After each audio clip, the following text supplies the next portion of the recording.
Tu vois un peu les trucs où on te dit certaines stars et elles vendent leurs âmes au diable, Oui, etc. bien Ce genre de sûr. trucs. Ok. Moi, je vais te dire un truc.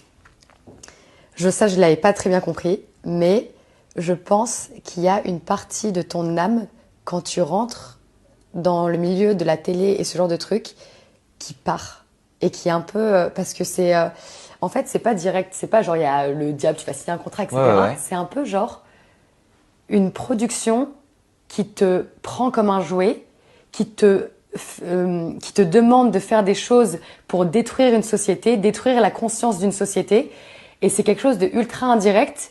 Et en fait, ils prennent justement des gens sensibles et des gens qui sont pas conscients et qui sont pas assez éveillés là-dessus pour manipuler justement la population. Et moi, c'est ça qui m'énerve, parce que ça, j'ai fait un énorme travail par rapport à ça au niveau de la spiritualité et tout.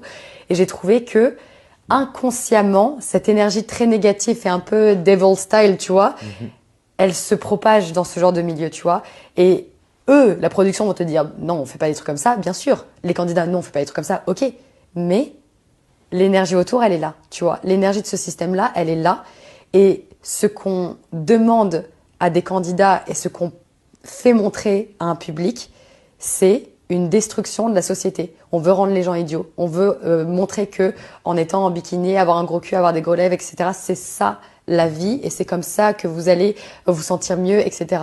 Mais ça, c'est ce qu'on essaye de faire depuis des années. On essaye de complètement changer la société, rendre les gens robots, complètement addicts des téléphones, les gens stupides, etc. Tu regardes le TikTok en Chine, c'est pas le même TikTok qu'aux États-Unis, c'est pas le même TikTok qu'en France. On essaye de contrôler mentalement les gens à ne plus savoir ce qu'est la vraie vie, ce qu'est la vraie essence. Les gens aujourd'hui sont tout le temps sur leur téléphone.